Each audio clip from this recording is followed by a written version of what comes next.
Good afternoon, Robert Spelman, former Honorable Captain of the World. I'd like to read just one paragraph. Golden hurricanes. Yeah, sorry.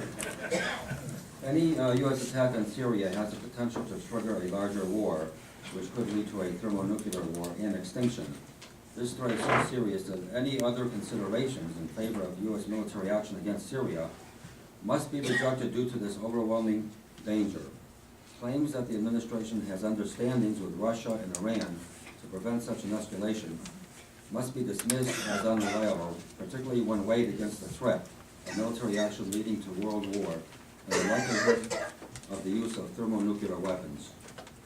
What do you have to say to that?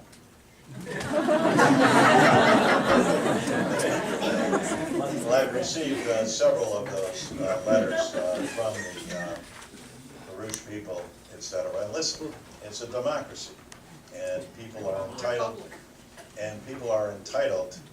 in this great republic to express their point of view. Clearly, and you could go all the way back to Archduke Ferdinand, who can predict what events will transpire? And so, let us hope that the world has learned, and that we continue, even though we continue to, because we're human, to err on many levels, that there is a process that we've put in place. And there are world leaders that have responsibility. I commend our president for exercising restraint and responsibility.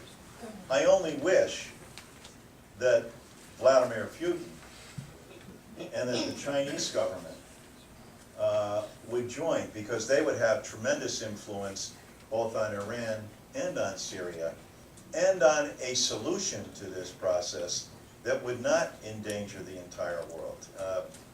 If you read the New York Times today and went through everything that's transpiring, and they're not the final word, and there certainly are other sources that people need to go to, you understand the complexity of this. So making a broad statement like that in and of itself doesn't mean that it will transpire, but doesn't mean it's out of the realm of possibility by any stretch of the imagination either. So that would be my only response to that. So it's all part of weighing in a republic and in a representative democracy what decisions are going to be made and what the ultimate outcome is. And I think it's important that that the time is going to be taken to put in place a plan, and then that will be voted on up or down. I don't think that plan will look anything like the resolution that has come before us, but